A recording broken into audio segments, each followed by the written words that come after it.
இன்றைக்கு சிந்திப்பதற்காக நாம் எடுத்துக்கொண்ட வசனம், அப்பொழுது அவர் அவர்களை நோக்கி, தீர்க்கதரிசிகள் சொன்ன யாவையும் விசுவாசிக்கிறதற்கு புத்தியில்லாத மந்த இருதயம் உள்ளவர்களே என்று சொல்லுகிறார். யாரை பார்த்து சொல்கிறார்னா, சீஷர்கள் 2 பேர் எருசலேமிலிருந்து எம்மாவூருக்கு நேராக சென்று கொண்டிருக்கிறார்கள். ஆண்டவர் சொல்லி இருந்தார் ஏற்கனவே, எப்படியெல்லாம் அவர் பாடுபட்டு சிலுவையிலே அடிக்கப்பட வேண்டும் என்று, தான் மரித்து போவார் என்றும் மீண்டுமாய் உயிரோடு எழுந்திருப்பார் என்றும் என்பதையெல்லாம் அவர்களுக்கு தெளிவாக சொல்லியிருந்தார். இருந்தாலும் அவர்கள் எதிர்பார்த்ததெல்லாம் அவர் ஒரு ராஜ்யத்தை உண்டாக்குவார் என்று. அதே அதிகாரத்திலே 24வது அதிகாரம் 21வது வசனம், அவரே இஸ்ரவேலை மீட்டு ரட்சிப்பவர் என்று நாங்கள் நம்பி இருந்தோம், இவைகள் சம்பவித்து இன்று 3 நாள் ஆகிறது. எவைகள்? அவர் இறந்து போய் 3 நாள் ஆயிடுச்சு. ஆனால் நாங்கள் நம்பி இருந்தது என்ன? அவர் ஒரு ராஜ்யத்தை ஸ்தாபித்து எங்களை ரட்சித்து எடுப்பார் என்று. ஆனால் வசனம் என்று சொல்லுகிறது, மத்தேயு 1:21 பார்த்தீங்கன்னா, அவருக்கு இயேசு என்று பெயரிடுவாயாக, ஏனெனில் அவர் தம்முடைய ஜனங்களை பாவத்தினின்று ரட்சிப்பார். அதுவும் ஒரு ரட்சிப்பு. அந்த ரட்சிப்பை தான் அவர் நிறைவேற்றுவதற்கு சிலுவையிலே மரித்தார். ஆனால் இவங்க எதிர்பார்த்த ரட்சிப்பு ரோம ராஜ்யத்திலிருந்து விடுதலை. ஒரு சின்ன டிஃபரன்ஸ் தான், ஆனால் முற்றிலும் வேறுபட்ட நிகழ்வுகளை எதிர்பார்த்திருந்ததினால் மனம் சோர்ந்து போனார்கள்.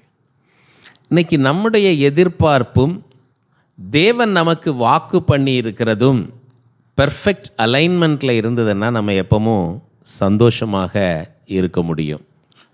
ஆனால் நம்முடைய எதிர்பார்ப்பு தேவன் நமக்கு வாக்கு பண்ணி இருக்கிறதும் ஒன்றா என்பதை அடிக்கடி சிந்தித்து பார்த்து நம்மை நாமே ஆராய்ந்து அறிவதற்கு வேதம் நமக்கு அறிவுறுத்துகிறது.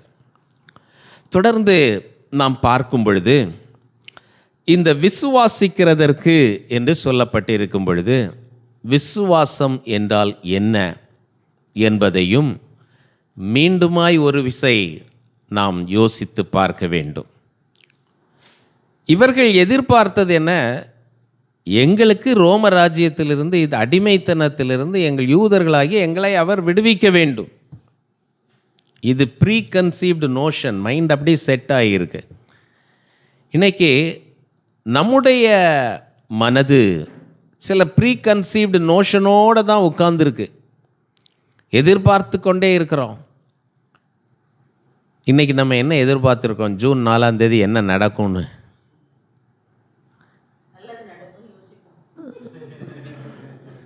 வாட் இஸ் நல்லது?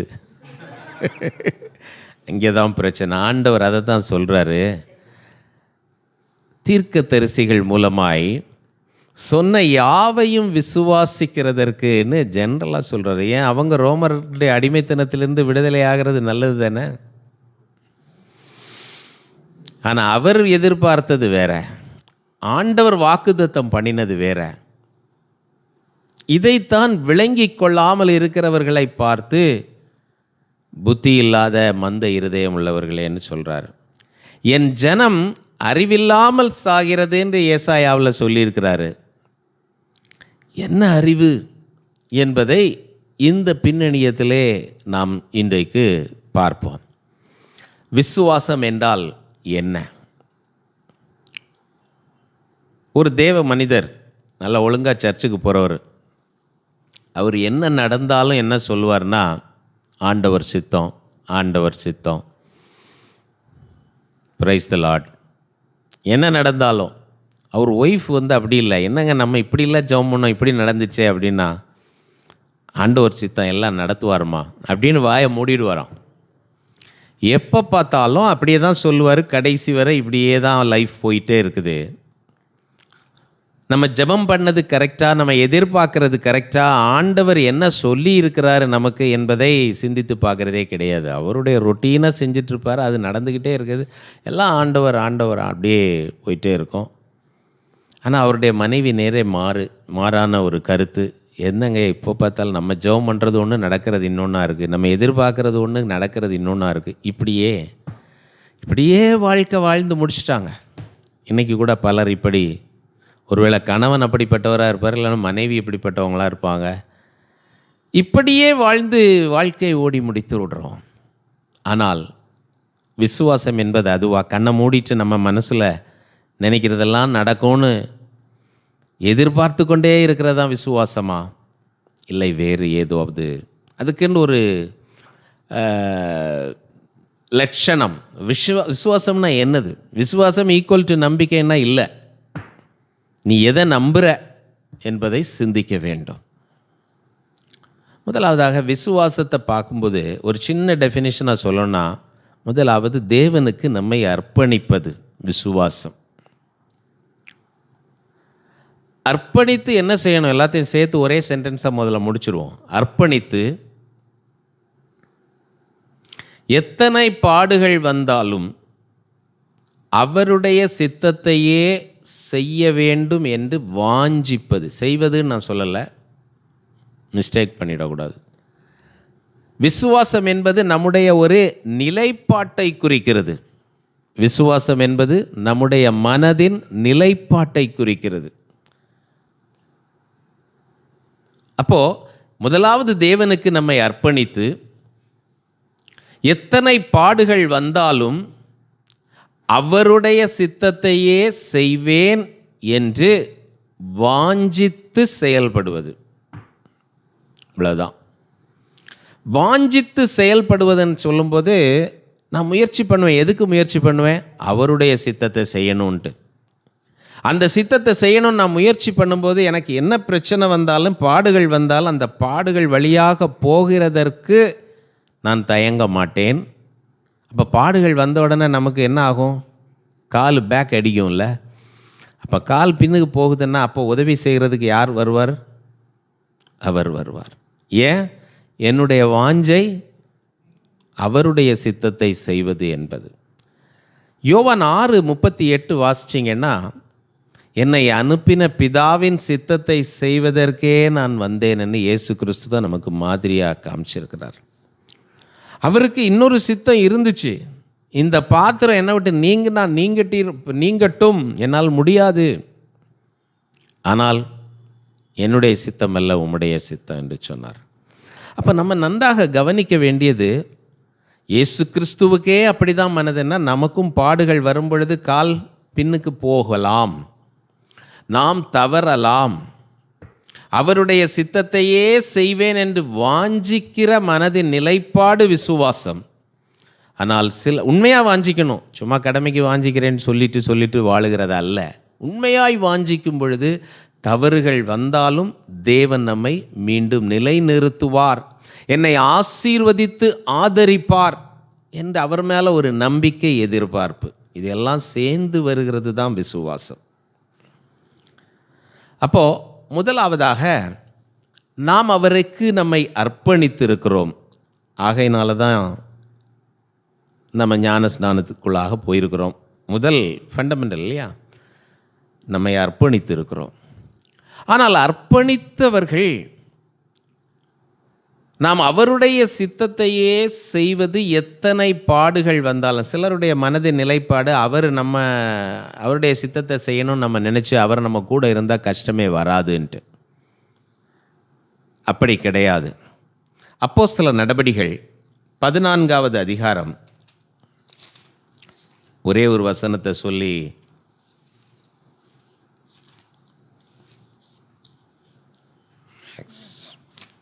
பதினான்காவது அதிகாரத்தில் பார்க்கும்போது பவுல் அப்போஸ்தலன் இந்த முதல் மிஷினரி பிரயாணத்தை எல்லாம் முடித்து வராரு.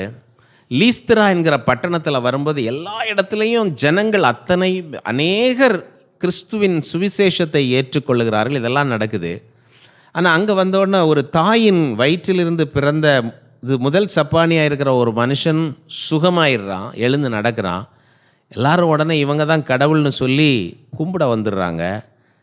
அவங்க கும்பிட வந்ததை இவங்க தடுக்கிறாங்க. உடனே கோபத்தில் கல்லெறிஞ்சிடுறாங்க. எல்லாம் கீழே விழுந்து செத்து போயிட்டான் பவுல்னு சொல்லி போட்டுட்டு போயிடுறாங்க. அதுக்கப்புறம் எழுந்து போய் இவர் விசுவாசிகளை திடப்படுத்துகிறார். இப்போது கல்லடியெல்லாம் வாங்கின பிறகு 22வது வசனம், சீஷருடைய மனதை திடப்படுத்தி விசுவாசத்திலே நிலைத்திருக்கும்படி அவர்களுக்கு புத்தி சொல்லி, நாம் அநேக உபத்திரவங்களின் வழியாய் தேவனுடைய ராஜ்யத்தில் பிரவேசிக்க வேண்டும் என்று சொன்னார்கள். உபத்திரவத்தின் வழியாய். அப்போ தேவனுடைய ராஜ்யத்தில் நாம் பிரவேசிக்க வேண்டும் என்றால் உபத்திரவங்களின் வழியாய் பிரவேசிக்க வேண்டும் என்பது நாம் விளங்கிக் கொள்கிறோம். அப்போது எத்தனை இன்னல்கள் இடர்கள் வந்தாலும் அவருடைய சித்தத்தையே நான் செய்வேன் என்று நாம் தீர்மானித்திருக்கும் பொழுது இன்னும் பிரச்சனைகள் நிறைய வரும். ஆனால் அவைகளை கடந்து செல்லுவதற்கு, அவைகளை மேற்கொள்ளுவதற்கு தேவன் பலன் கொடுப்பார் என்று அவர் மீது நம்பிக்கை வேணும். அங்கே தான் அந்த நம்பிக்கை எலிமெண்ட் வருதே தவிர டைரெக்டாக விசுவாசம் ஈக்குவல் டு இந்த தடவை ஜூன் 4 இதுதான் நடக்கும் அப்படின்னு தயவு செய்து முடிவு பண்ணிடாதுங்க. நமக்கு பலவிதமான காரியங்களை நம்ம பார்க்குறோம், இப்படி இருக்குது அப்படி இருக்குது. ஆனால் நம்முடைய மனதில் நாம் திட்டமாய் தெளிவாய் வைத்து கொள்ள வேண்டிய ஒன்றே ஒன்று, அதை நான் சொல்ல விரும்புகிறேன். நீங்கள் நம்ம எல்லாரும் ஒன்றை தான் நினைக்கிறோம், எதிர்பார்க்குறோம். ஆனால் வசனம் என்ன சொல்லுதுன்னு நமக்கு தெளிவாக தெரியணும். இல்லைன்னா அன்னைக்கு ஆண்டவர் அவருக்கு தீர்மானத்தின்படி செய்ய அன்னைக்கு நம்ம ஆண்டவருக்கு கூட சேர்ந்து அல்லேலூயா சொல்கிறதுக்கு ஆயத்தமாக இருக்கணும். அன்னைக்கு முகம் சுருங்கி போயிடக்கூடாது. எனவே தான் இந்த விசுவாசத்தை பற்றி பேச விரும்புகிறேன். இங்கே பாருங்கள், தானியேலில் பல வசனங்கள் இருக்கிறது. ஆண்டவரை பற்றி தானியேல் ஒன்று சொல்கிறார். 5வது அதிகாரத்தில் 23வது வசனத்தில் ஒரு பெரிய வசனம், ஒரு பிட்டை மட்டும் வாசிக்கிறோம். அந்த பெல்ஷாத்சார் ராஜா தன்னுடைய குடும்பத்தார், மனைவிகள், மறுமனையாட்டி எல்லாரையும் வச்சு எருசலேமின் ஆலயத்தில் உள்ள இதெல்லாம் வச்சு சாப்பிட்டுட்டு இருக்கும்போது அங்கே மேனே தெக்கே பாசீர் வந்துச்சு. இதுக்கு விளக்கம் தானியேல் சொல்கிற போது வந்த வசனம் இது. 23 நடுப்பகுதியில் பாருங்கள், இதுவுமன்றி தம்முடைய கையில் உமது சுவாசத்தை வைத்திருக்கிறவரும் என்று அவருக்கு ஆண்டவருக்கு ஒரு இது வச்சுறார். ஸோ இன்றைக்கி நமக்கு முன்னாடி நிற்கக்கூடிய பெரிய அசீரியர் தலைவர், அவருக்கு சுவாசம் யாருக்கு கையில் இருக்குது? கையில் இருக்குது. இதை நம்ம மறந்துடக்கூடாது. அவர் சுவாசத்தை கொடுத்து வச்சிருக்கிறாரு. சரியா? அடுத்தது 4வது அதிகாரத்தில் நம்ம பார்க்கும்போது 32வது வசனம், அங்கே நேபுகாத்நேச்சார் மாடு போல ஆகிட்டார். ஏன்? மனசுக்குள்ள பெருமிதம், நான் தான் பெரிய ஆள். ஏன்? எல்லா ராஜ்யத்தையும் அவருக்கு கீழே ஆண்டவர் கொடுத்துட்டார். இஸ்ரவேலையும் பிடிச்ச அடிமையாக யூதாவையும் கொண்டு வச்சிருக்கிறார் அங்கே. அப்போ மனசு அவ்வளவு பெருமை நிறைந்து போயினார். அப்போ கடைசியில் ஆண்டவர் தானியேலையும் அவருக்குள்ளே தான் வச்சிருக்கிறாரு. தானியேல் மூலமாக அவர் ஆண்டவரையே அறிக்கை பண்ணுறாரு நேபுகாத்நேச்சார். அறிக்கை பண்ணுகிற நேபுகாத்நேச்சாருடைய மனது எப்படி இருக்குது? பெருமையாக இருக்குது. ஆண்டவர் நேபுகாத்நேச்சார் கொடுக்குறாரு அடி.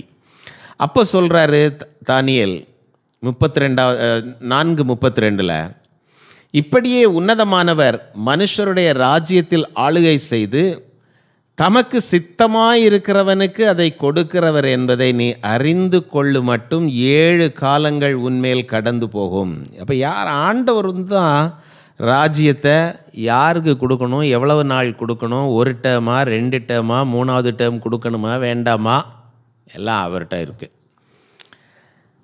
இதில் நம்ம we should lay hold on this fact. அது இல்லாமல் நம்ம யோசிச்சுக்கிட்டு அப்படி இப்படின்னு வாட்ஸ்அப்பை பார்த்துட்டு யூடியூப்பை பார்த்துட்டு எல்லாம் அவங்கெல்லாம் என்ன பண்ணுறாங்க, ஏதாவது ஒரு பாயிண்ட்டை பிடிச்சிட்டு அதை அப்படி எதை சொல்லணும்னு நினைக்கிறாங்களோ அதுக்கு தேவையான ஒரு பாயிண்ட்டை பிடிச்சிட்டு அப்படியே ஹைலைட் பண்ணி பெருசாக ப்ளோ அப் பண்ணி சொல்லுவாங்க. நம்ம அதையே படித்து பார்த்துட்டு நம்ம டைமை வேஸ்ட் பண்ணிட்டோம்னா ஆண்டவர் என்ன சொல்லுவார் நம்ம பார்த்து?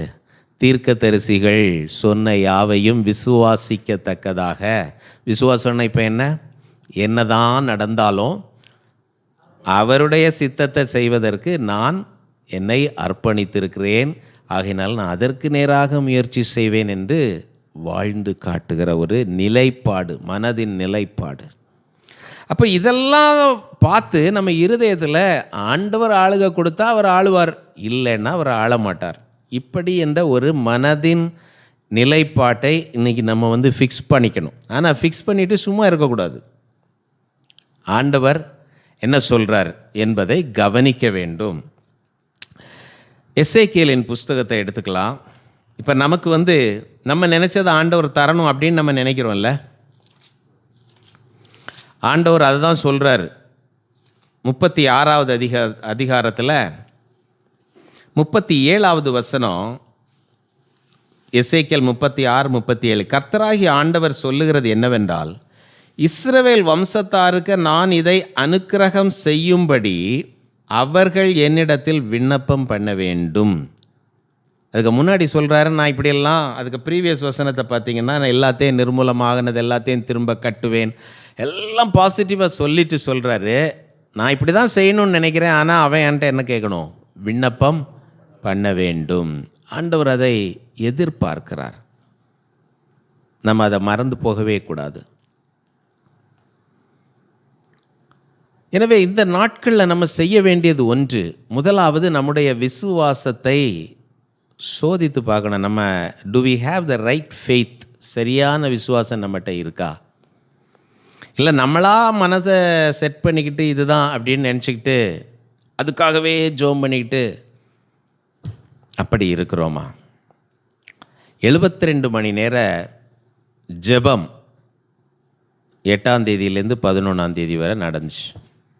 எதுக்காக? எலெக்ஷனுக்காக. ஆனால் ஜெபம் பண்ண எல்லாருடைய மனதிலையும் ஜெபிக்கிறது தேசத்துக்காக, எலெக்ஷன் சரியாக நடக்கும். ஆனால் எல்லாருடைய மனதின் நிலைப்பாடு என்ன? சரி, ஆமாம்,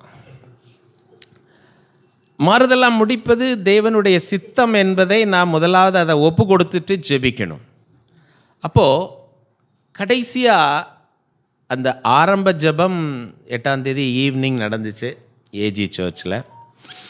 கடைசியாக ஒரு சீனியர் பாஸ்டர் ஜெபிக்க வந்தாங்க. அதில் முதலாவது முக்கியமான அப்சர்வேஷன் என்னென்னா, எல்லாருமே ஆண்டவரே இந்த இவங்கெல்லாம் பண்ணுற தப்பை பாருங்கள், இதை பார்த்து எங்களுக்கு விடுதலை தாங்க, விடுதலை தாங்க, உங்களுடைய சுவிசேஷத்தை அறிவிக்கிறதுக்கு தடை வந்துடக்கூடாது, எல்லாம் ஜெபம் பண்ணாங்க. ஆனால் யாருமே ஒருத்தராவது நாங்கள் இவ்வளோ நாள் ஆண்டவரே உம்மை அறிந்து கொண்டு உண்மையாய் உம்மை பின்பற்றுறதில் எங்கள்கிட்ட நிறைய குறைவு உண்டு, எங்களுடைய பாவத்தை மன்னியும் அப்படின்னு சொல்லி ஒருத்தர் கூட ஜெபிக்கல.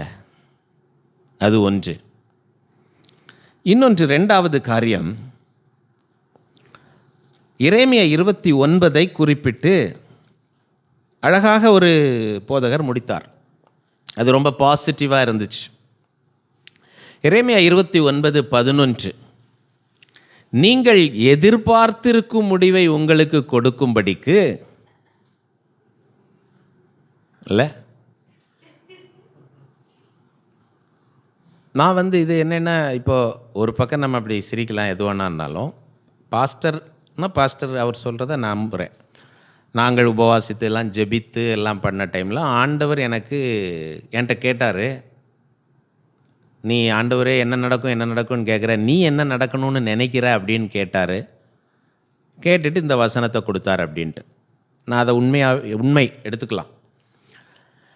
அப்போது அதில் என்ன சொல்கிறது, நீங்கள் எதிர்பார்த்திருக்கும் முடிவை உங்களுக்கு கொடுக்கும்படிக்கு நான் உங்கள் பேரில் நினைத்திருக்கிற நினைவுகளை அறிவேன் என்று கர்த்தர் சொல்லுகிறார். அவைகள் தீமைக்கல்ல, சமாதானத்துக்கு ஏதுவான நினைவுகளே. இப்போ நம்ம நினைக்கிறது என்னன்னு பார்த்து, இப்போ ஒரு பிள்ளை ஏதாவது ஒரு பொருள் வேணும்னு நினச்சிக்கிட்டே இருக்குது. அது அப்பாவுக்கும் தெரிய வருது, இதைத்தான் நினச்சிக்கிட்டே இருக்குது பிள்ளை அப்படின்ட்டு. ஆனால் அந்த பிள்ளைக்கு அதை இப்போ கொடுக்கலாமா கொடுக்கக்கூடாதான்னு அப்பா அதையே நினச்சிட்ருக்கிறாரு. கொடுக்கலாம், ஆனால் கொடுத்தா இப்படி ஆகிடும், இந்தந்த காரியத்திலெல்லாம் எப்படி நடக்குமோ அப்படின்னு அப்பா திருப்பி அதை தான் நினைக்கிறாரு. ஆனால் இன்னும் கொடுக்கல. அதை மாதிரி தான் இங்கேயும், நீங்கள் எதிர்பார்த்திருக்கிற முடிவை உங்களுக்கு தருகிறதற்கு நான் என் மனசில் என்னெல்லாம் யோசிச்சுட்டு இருக்கிறேன்றது எனக்கு தெரியுது.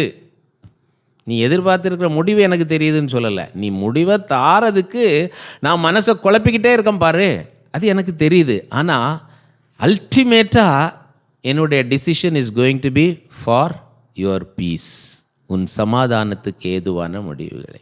அதுதான் சொல்கிறார்.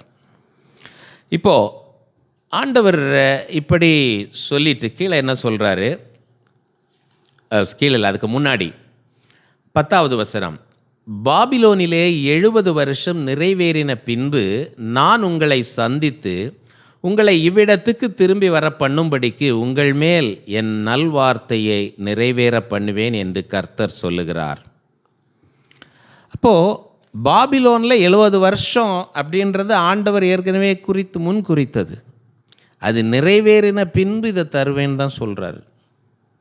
நம்ம இந்த 11ஆம் வசனத்தை மட்டும் பிட்டா அப்படி எடுத்துட்டோன்னா டெக்ஸ்ட் அவுட் ஆஃப் கான்டெக்ஸ்ட். சரியா? அப்போ இந்த 70 வருஷ காலத்தில் நீ அங்கே இருக்கணும்னு நான் வச்சுருக்கிறேன். இந்த வசனம் புடமிட்டு யோசேப்பு காரியங்கள்லாம் நிறைவேறும் வரைக்கும்னு நம்ம வாசித்தோம் சங்கீதம் 105 ஆச்சு. அப்போது சில காரியங்களுக்காக தேவன் நாட்கள் நேரத்தை முன்குறித்து சில இது வழியாக நம்ம போகிறதுக்கு அனுமதிக்கிறார். அது தனி மனிதனுக்காக இருக்கலாம், குடும்பத்திற்காக இருக்கலாம், திருச்சபைக்காக இருக்கலாம், தேசத்திற்காகவே இருக்கலாம். ஆனால் நம்ம ஆண்டவரிடத்தில் என்ன பண்ணணும்? அப்படியே மேலே பார்க்கலாம். அதே அதிகாரத்தில் 7வது வசனம், நான் உங்களை சிறைப்பட்டு போக பண்ணின பட்டணத்தின் சமாதானத்தை தேடி அதற்காக கர்த்தரை விண்ணப்பம் பண்ணுங்கள், அதற்கு சமாதானம் இருக்கையில் உங்களுக்கும் சமாதானம் இருக்கும். இப்போ இந்த தேசத்தில் நம்ம இருக்கிறோம். இது இங்கே சொல்லப்பட்டிருக்கிறது பாபிலோன் தேசம். பாபிலோன் தேசத்தில் இவங்களை சிறைகளாக தான் அனுப்பியிருக்கிறார் ஆண்டவர். அதுக்கு முன்னாடி உள்ள 6 வசனமும் பார்த்தீங்கன்னா ஆண்டவர் சொல்கிறார், நீ போய் அடிமையாக இருந்துட்டு அந்த தேசத்தில் சும்மா இருந்துடாத, நீ அங்கே என்ன பண்ணணும், வீடு கட்டணும்னா வீடு கட்டு, திராட்சை தோட்டம் நாட்டணும்னா திராட்சை தோட்டத்தை நாட்டு, கனிகளை புசிக்கிறவன் கனிகளை புசித்துக்கொள், கல்யாணம் பண்ணுறவன் கல்யாணம் பண்ணிக்கோ, குழந்தை பிறக்கிறவங்க குழந்தைய பெற்றுக்குங்க, எல்லாம் உங்கள் வேலை ரொட்டீனாக நடக்கட்டும். ஆண்டவர் ஏதோ என்னை இப்படி கொடுத்துட்டாருன்னு நீ இப்போ சும்மா இருந்து தூங்கிடாத, உன் டைமை வேஸ்ட் பண்ணிடாத. ஏன்னா உனக்கு ஆயுசு நாட்கள் குறிக்கப்பட்டிருக்கிறது, இவ்வளோதான். அந்த டைமில் நீ என்னென்ன செய்யணும்னு இருக்கோ எல்லாத்தையும் செய்.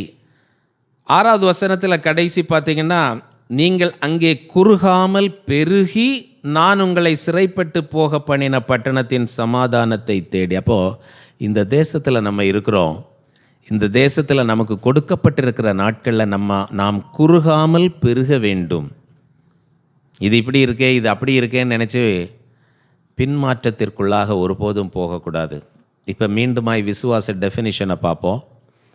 நம்மை அர்ப்பணித்து எத்தனை பாடுகள் வந்தாலும் அவருடைய சித்தம் செய்வதற்கு நாம் தொடர்ந்து முயற்சி செய்து வாஞ்சித்து செயல்பட வேண்டும். அதுதான் ரொம்ப ரொம்ப முக்கியம். அதுதான் விசுவாசம். அந்த இது இல்லாமல் நம்மளே ஏதோ ஒன்று, ஆண்டவர் சொன்னார், நான் உயிரோடு எழுந்த பிறகு உங்களுக்கு முன்னாக கலிலேயாவுக்கு போவேன்னாரு. எம்மா ஊருக்கு போவேன்னாரா? இல்லை. மத்தேயு 26:32 நினைக்கிறேன். அதில் ஆண்டவர் தெளிவாக சொல்லியிருக்கார், உங்களுக்கு முன்பாக போவேன் என்று. ஆனால் இவங்க எல்லாம் எங்கள் கலிலேயாவுக்கு யாருமே போகலை. எங்கே போனாங்க? எல்லோரும் கல்லறைக்கு போனாங்க. எதுக்கு போனாங்க? அன்பு செலுத்துறதுக்கு. அன்பு செலுத்துறதுக்குன்ட்டு பல காரியத்தை நம்ம செய்கிறோம். ஆனால் ஆண்டவர் அதில் சந்தோஷப்படுகிறாரா? யோசித்து பார்க்க வேண்டும். ஒரு வயசான அப்பா இருந்தார். அவருக்கு 5 பிள்ளைங்க. 5 பிள்ளைங்களும் அப்பாவுக்கு வயசாகுதுன்னு சொல்லிட்டு போட்டி போட்டு அப்பாவுக்கு அன்பு காட்டுறாங்க. ஒரு நாள் சென்னை ஃபுல்லாக சுற்றி கூட்டிகிட்டு போகிறாங்க, காரில் கூட்டிகிட்டு போகிறாங்க. ஒரு நாள் கடைக்கு கொண்டு போய் அதெல்லாம் எது வேணுமோ வாங்குங்கப்பான்னு வாங்க விடுறாங்க. ஒரு நாள் ஹோட்டல் கூப்பிட்டு போகிறாங்க. ஒரு நாள் வீட்டிலே எல்லாம் செஞ்சு கொடுக்குறாங்க. எல்லாம் பண்ணினாலும் டேர்ன் வச்சு 5 பேரும் செய்கிறாங்க. அப்பாவுக்கு இதெல்லாம் பார்த்து ஒன்றுமே சந்தோஷமாக இல்லை. ஏன்னா இவங்க அன்பு செய்கிறாங்க, ஆனால் ஒருத்தருக்கு ஒருத்தர் சண்டை போட்டுட்ருக்காங்களாம். அவங்களுக்குள்ளால் அன்பு கிடையாது. அவங்களுக்குள்ளால் என்ன பண்ணுறாங்க, அப்பாக்கிட்ட அன்பை காட்டி ஏதாவது ஆசீர்வாதத்தை வாங்கிடணும்.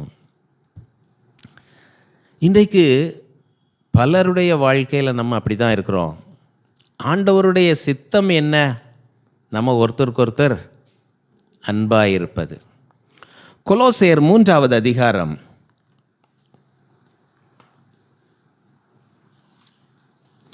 1வது வசனம். என்ன பண்ணணும்? நீங்கள் கிறிஸ்துவுடனே கூட எழுந்தது உண்டானால் கிறிஸ்து தேவனுடைய வலது பார்சத்தில் வீற்றிருக்கும் இடத்தில் உள்ள மேலானவைகளை தேடுங்கள். இதுதான் நமக்கு கொடுக்கப்பட்டிருக்கிற கட்டளை.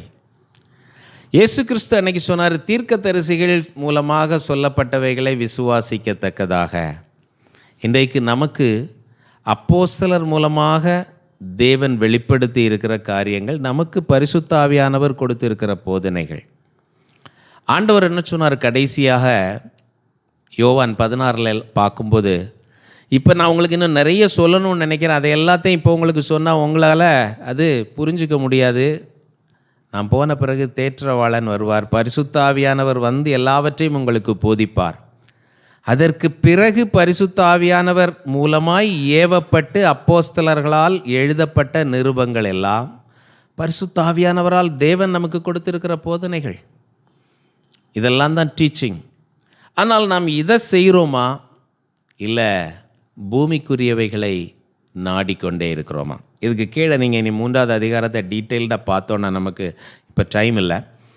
அதில் சொல்லியிருக்கிறது என்னென்னா 12வது வசனம், நீங்கள் தேவனால் தெரிந்து கொள்ளப்பட்ட பரிசுத்தரும் பிரியருமாய் உருக்கமான இரக்கத்தையும் தயவையும் மனத்தாழ்மையையும் சாந்தத்தையும் நீடிய பொறுமையும் தரித்து கொண்டு. தரித்து கொண்டுன்னா என்ன அர்த்தம்? தானா இல்லாததை எடுத்து போட்டுக்கிறது தானே. ட்ரெஸ் நம்ம மேலே இல்லை, நம்ம எடுத்து போட்டுக்கிறோம். அதை தான் தரித்து கொள்ளுதல்னு சொல்கிறோம். அப்புறம் மேலே பார்த்தீங்கன்னா 10வது வசனம், தன்னை சிருஷ்டித்தவருடைய சாயலுக்கு ஒப்பாய் பூரண அறிவடையும்படி புதிதாக்கப்பட்ட புதிய மனுஷனை தரித்து கொண்டிருக்கிறீர்களே. பழைய மனுஷன் நமக்குள்ளே இருக்கிறான், அதை தயவு செய்து மறந்துடவே கூடாது.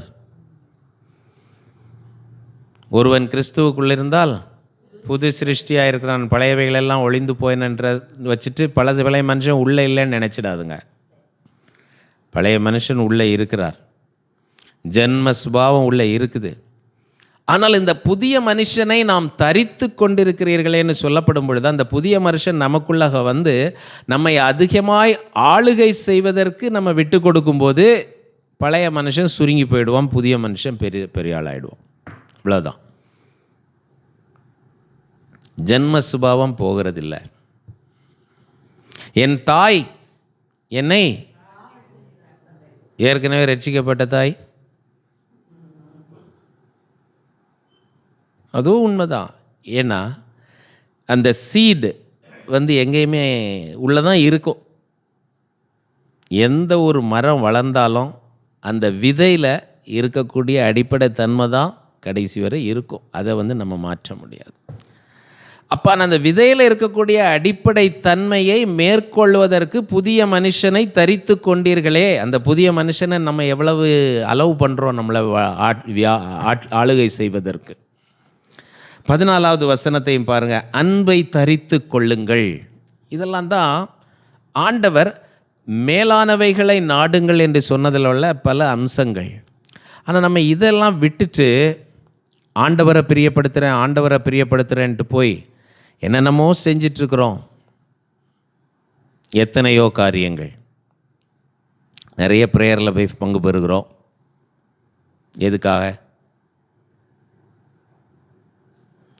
ஜெபிக்கும் பொழுது நோக்கம் என்ன? எதற்காக? நிறைய ஜெபம் பண்ணால் ஆண்டவருக்கு பிடிக்கும். எப்படி இந்த பிள்ளைங்க எல்லாம் கூட்டிகிட்டு அப்பாவை கூட்டிகிட்டு சுற்றுனாங்களோ சண்டை போட்டுக்கிட்டே, அது மாதிரி வெளியில் இருக்கும்போது நம்ம செய்கிறதெல்லாம் சண்டை போடுற வேலை. ஆனால் எல்லா நாளும் போய் ஜெபத்தில் போய் பங்கு பெறுவது பிரயோஜனம் இல்லை. அடுத்தபடியாக இப்படி பல காரியங்கள் நம்ம சொல்லலாம். லென்டன் டேஸ் வந்தால் என்ன பண்ண மாட்டோம்? சாப்பிட மாட்டோம், கறி மீன் சாப்பிட மாட்டோம். ஏன்? இன்னைக்கு லென்ட்டு. ஆண்டவர் அப்படி கேட்டாரா? நம்ம நினச்சிக்கிறோம் அது ஆண்டவருக்கு பிரியம்னு. ஆண்டவருக்கு பிரியமானது என்னது?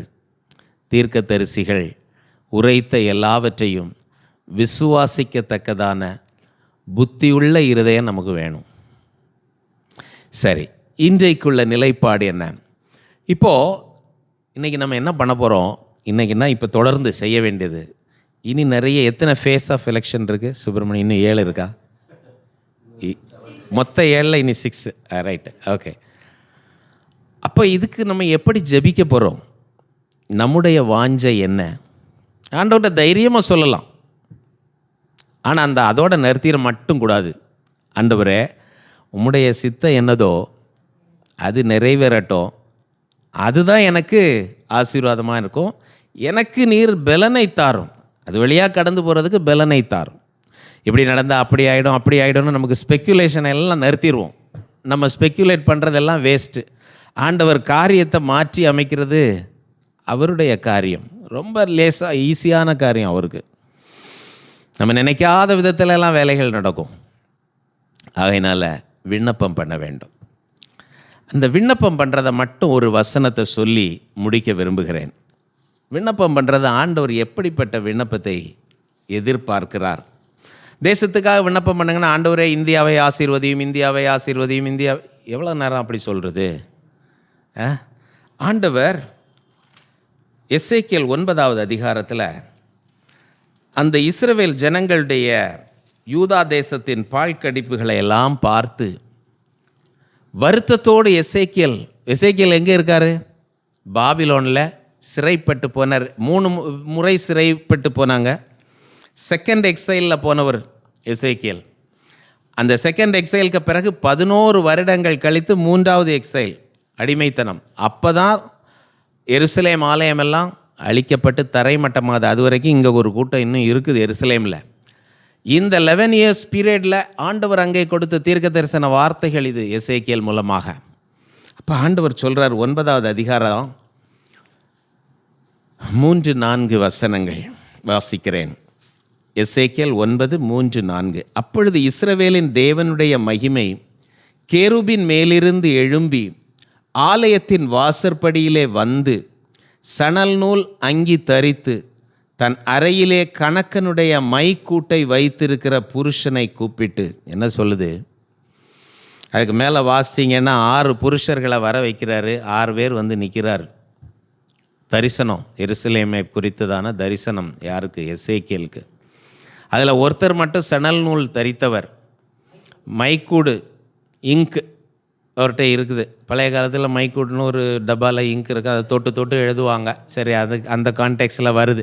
சரி, அவர்கிட்ட ஒரு மைக்கூடு இருக்குது, அந்த இதை தொட்டு தொட்டு வைக்கணும். அவர்கிட்ட வந்து நிற்கிது. என்னது வந்து நிற்கிறது? என்னது? தேவனுடைய பிரசன்னம். தேவனுடைய பிரசன்னம் எங்கே இருந்தது? உடன்படிக்கை பெட்டி தேவனுடைய ஆலயத்தில் மகா பரிசுத்த ஸ்தலத்தில் இருக்குது. அதுக்கு மேலாக கேருபீன்கள், மேலாக ஒரு மேகத்தில் தேவனுடைய பிரசன்னம் தங்கி இருந்து அது மகா பரிசுத்த ஸ்தலமாக நிற்கிறது. இந்த ஸ்தலங்களெல்லாம் தீட்டுப்பட்டு போய்விட்டது எருசலேமின் பாழ்கடிப்புகளினால், எருசலேமில் உள்ள அருவருப்புகளினால். எனவே ஆண்டவருடைய பிரசன்னம் அந்த இடத்த விட்டு வெளியே வந்துச்சு. நல்லா யோசிச்சு பார்க்கணும். நம்முடைய தேசத்தில் என்னென்னலாம் நடந்துட்டுருக்கு, எத்தனை அசுத்தங்கள், எத்தனை பொல்லாப்புகள், எத்தனை வேதனைகள், எவ்வளவு விதமான அடக்குமுறைகள், எவ்வளவு துன்மார்க்க காரியங்கள் நடக்கிறது. இதெல்லாம் பார்த்துட்டு நான் இதை செய்யலப்பா, நான் செய்ய மாட்டேன், இதெல்லாம் இவ்வளோதானே நம்ம சொல்கிறோம். அதுக்கு மேலே நம்ம அதை பற்றி ஏதாவது சிந்திக்கிறோமா? இதில் நான் மாட்டிக்கக்கூடாது. சரி, நான் செய்ய மாட்டேன், இது அவங்கெல்லாம் மோசமானவங்க, எல்லாம் யோசிக்கிறோம். உண்மை, நல்லது. ஆனால் ஆண்டவர் சொல்லுகிறார், அடுத்த வசனம், கர்த்தர் அவனை நோக்கி, நீ எருசலேம் நகரம் எங்கும் உருவப் போய் அதற்குள்ளே செய்யப்படுகிற சகல அருவருப்புகளின் நிமித்தமும் பெருமூச்சு விட்டு அழுகிற மனுஷரின் நெற்றிகளில் அடையாளம் போடு என்றார். ஆண்டவரே, அப்படி பெருமூச்சு விட்டு அழக்கூடிய ஒரு இருதயத்தை எனக்கு தாரும் என்று கேட்கலாமா? அப்படி பெருமூச்சு விட்டு அழுகிறத தான் தேசத்திற்காக விண்ணப்பம் பண்ணுவது. நம்ம எத்தனை பொல்லாப்புகளை பார்க்கிறோம், எத்தனை அநியாயங்களை பார்க்கிறோம், எத்தனை விதமான விதங்களிலே ஏழைகள் பாடுகளுக்குட்படுத்தப்படுகிறார்கள், வேதனைப்படுகிறார்கள். சுவிசேஷம் அறிவிக்கப் போகிறவர்கள் அடிக்கப்படுகிறார்கள், அநியாயமாய் கொலையுண்கிறார்கள். மணிப்பூர்லலாம் எவ்வளோ வேதனை, அது நேற்றைக்கும் ரிஃப்ளெக்ட் ஆகிருக்கு. இப்படி இவையெல்லாம் பார்க்குறோம். ஆனால் நமக்கு உண்மையாக பார்த்தா அந்த நேரம் ஐயோன்னு சொல்கிறோம், அதுக்கு பிறகு அடுத்த நிமிஷம் வேறு வேலை வந்து நம்ம போயிடுறோம். ஆனால் இன்றைக்கி தேவனுடைய ஆவியானவர் நமக்கு ஒரு விண்ணப்பத்தின் ஆவியை தருவார்னா அது நம்முடைய இருதயத்தை அப்படியே வந்து பிடிக்கும். அதை பிடிச்சா நம்ம அதற்காக விண்ணப்பம் பண்ணுகிறவர்களாய் மாறுவோம். இப்போ நன்றா எரேமியா இதே நாட்களில், எசேக்கியேலின் நாட்களில் எருசலேமில் இருந்த தீர்க்கதரிசி எரேமியா. அதே நாட்களில் சைமல்டேனியஸாக கான்டெம்பரரிஸ் தான் எசேக்கியலும் எரேமியாவும். இங்கே பாபிலோனில் அடிமைத்தனத்தில் இருந்தவன் எசேக்கியல். இவருக்கு சொன்னது என்ன? விண்ணப்பம் பண்ணுகிறவர்கள் மீது அடையாளம் போடு. இப்போ அடுத்து தொடர்ந்து நம்ம வாசித்தோன்னா, தேசத்தில் நான் பட்டயத்தை அனுப்புகிறேன். இவங்க எல்லாம் உருவின பட்டயத்தோடு போய் வெட்டுகிறார்கள். எங்கே வெட்டுறாங்க? முதல்ல தேவனுடைய ஆலயத்திலேருந்து தொடங்குறாங்க, வெட்டுகிறார்கள், கொலையுண்ணப்படுகிறார்கள். ஆனால் இந்த அடையாளம் போடப்பட்டவர்கள் பக்கத்தில் மட்டும் நீ நெருங்காதன்னு சொல்கிறார். ஆண்டவர் இன்னைக்கு நம்மிடத்தில் கேட்பதெல்லாம், இப்படி விண்ணப்பம் பண்ணக்கூடிய ஒரு ஆவி நம்மிடத்தில் இருக்கிறதா? விசுவாசிக்கிறவர்களுக்கு தேவை விண்ணப்பம். இந்த விண்ணப்பம் ஏன் நமக்கு வரலைன்னா, நம்ம எல்லாத்தையும் விசுவாசிக்கலை. நமக்குன்னு ஒரு மைண்டு, ப்ரீ கன்சீவ்டு நோஷன் இருக்குது. ஜூன் 4 இப்படி தான் வரணும். நார்த்தில் இதெல்லாம் நடக்குது. நமக்கு அவ்வளோ பெருசாக ஒன்றும் இன்னும் ஆகலை. நம்ம பாதுகாக்கப்பட்டிருக்கிறோம். எவ்வளவு நாள்? இஸ்ரவேல் தேசத்தை பார்த்தீங்கன்னா, முதலாவது அடிமைப்பட்டு போய் அசீரியர்களுக்கு கீழே போனது வட தேசம்தான். அவங்க அடிமைப்பட்டு போன பிறகு, அவங்கள பிடிச்சிட்டு போன பிறகு தான் அசீரிய ராஜாவின் தளபதியாகிய ரப்சாக்கே வந்து நின்று எசேக்கியாவின் நாட்களில், நம்ம எல்லாம் ஏற்கனவே ஸ்டடி பண்ணியிருக்கோம், வந்து நின்று அவன் பேசினது எல்லாம் அவங்கள பிடிச்சு அடிமைப்படுத்தின பிறகு தென்பகுதிக்கு வந்தான். ஆனால் அன்றைக்கு திறப்பிலே நிற்பதற்கு எசேக்கியா என்று ஒரு ராஜா இருந்தான். அவனோடு கூட ஏசாயா என்கிற தீர்க்கதரிசி இருந்தார். இருவரும் சேர்ந்து தேவனை நோக்கி அபயமிட்டார்கள். தேவன் ஒரே இரவிலே 185,000 போர் வீரர்களை முறியடித்தார், விடுதலை கொடுத்தார். அதுவும் உண்மைதான். இங்கே இதுவும் உண்மைதான். கடைசியாக இன்னும் ஒரே ஒரு வசனம், அதாவது ஆண்டவர் எப்படி வேண்டுமானாலும் காரியத்தை நடத்துவார். அவர் இன்னும் கொஞ்சம் நமக்கு கிருபையின் நாட்களை கூட்டித்தர நிச்சயமாக முடியும். அதைத்தான் நாம் வாஞ்சிக்கிறோம். ஆனால் இந்த கிருபையின் நாட்களில் நம்ம விண்ணப்பம் பண்ணுகிறவர்களாய் மாறி தேவன் தேசத்திற்கு க்ஷேமத்தை கொடுக்கத்தக்கதாய் நாம் விண்ணப்பம் பண்ணுகிற ஆவியை பெற்றுக்கொள்ள வேண்டும். தானியேலின் புஸ்தகம். தானியேல் ஒரு தேவனுக்கு பிரியமான ஒரு மனுஷன்ல. அவர் ஜெபித்த பொழுது ஆண்டவர் என்ன பதில் கொடுத்தார் தெரியுமா?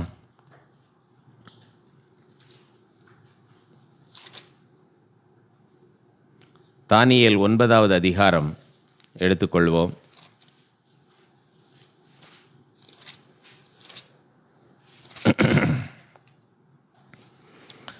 இதுக்கு முன்னாடி பார்த்தீங்கன்னா, தானியேல் அந்த பாபிலோன் தேசத்தில் இருக்கிறாரு. அங்கே தானியேல் அதிகமாக ஆசீர்வதிக்கப்படுகிறார். நேபுகாத்நேச்சாருடைய நாட்களில் அந்த சொப்பனம் எல்லாம் வருது. நேபுகாத்நேச்சாருக்கு எல்லாத்தையும் எடுத்து சொல்கிறார், விளக்கம் சொல்கிறாரு. அப்புறம் பெல்ஷாத்சார், நேபுகாத்நேச்சாருடைய மகன், அவருடைய நாட்களில் அந்த கை எழுதுது, அதை சொல்கிறாரு. இவருக்கு எல்லாம் ஒன்றுக்கு மேலே ஒன்று, இவருக்கு அதிகமான அவார்ட்ஸ் எல்லாம் கிடச்சி இவரை எங்கேயோ தூக்கி வைக்கிறாங்க.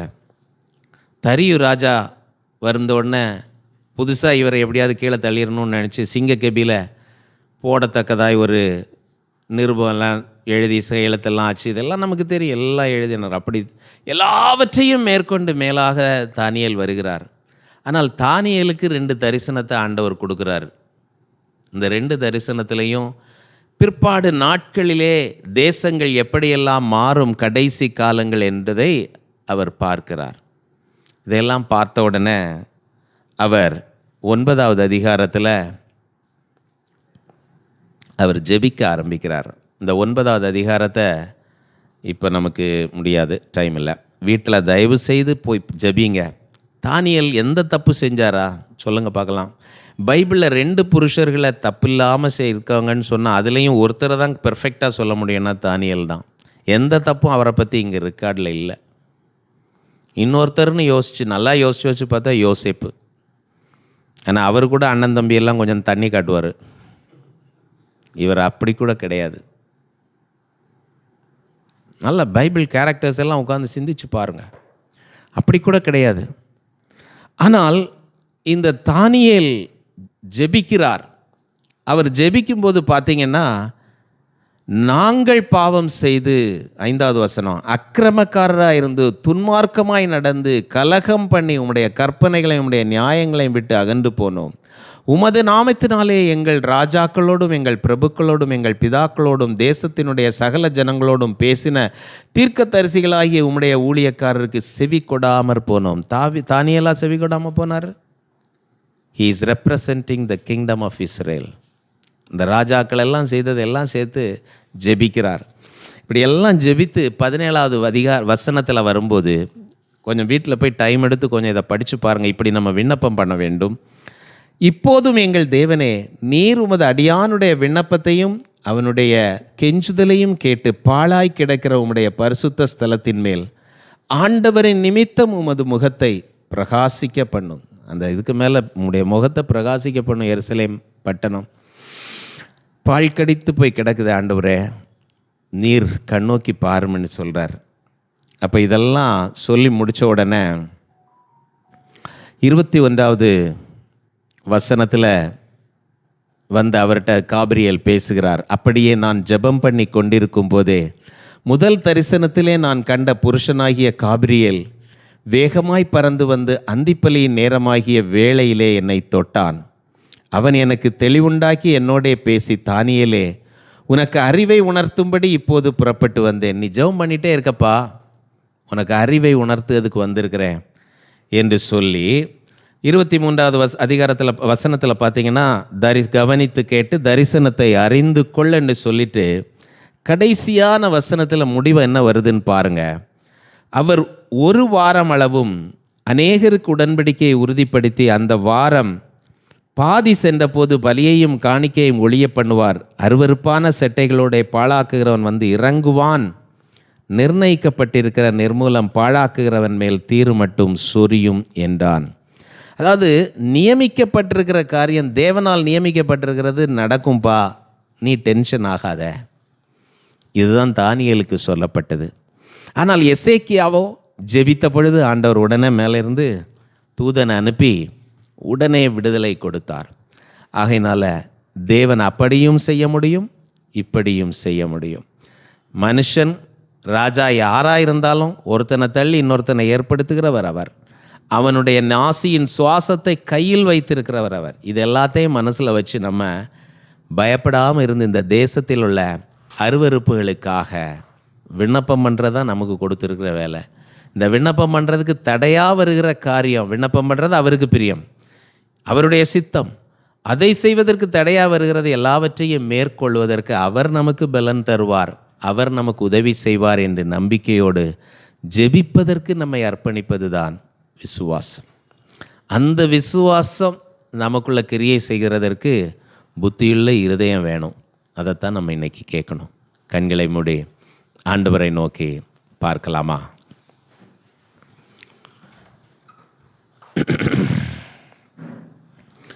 நெஞ்சமே நீ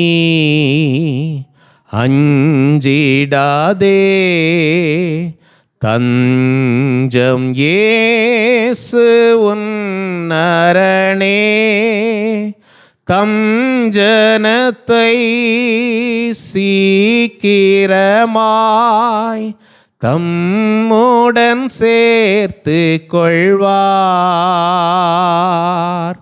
தம் ஜனத்தை சீக்கிரமாய் தம்முடன் சேர்த்து கொள்வார். விசுவாசியே நீ பதறாதே, விசுவாசியே நீ கலங்காதே, விசுவாசியே நீ பதறாதே, விசுவாசியே நீ கலங்காதே. விசுவாசத்தா நீதிமான் இன்றும் பிழைப்பான். விசுவாசத்தால் நீதிமான் இன்றும் பிழைப்பான். மேகம் போன்ற வாக்குத்தத்தம் சூழ நின்றே காத்திருக்க, விசுவாசத்தால் உரிமை கொள்வாய், விரைந்து முன்னே கிடுவாய். விசுவாசத்தால் உரிமை கொள்வாய், விரைந்து முன்னே கிடுவாய். விசுவாசியே நீ பதறாதே, விசுவாசியே நீ கலங்காதே, விசுவாசத்தால் நீதிமான் இன்றும் பிழைப்பான்.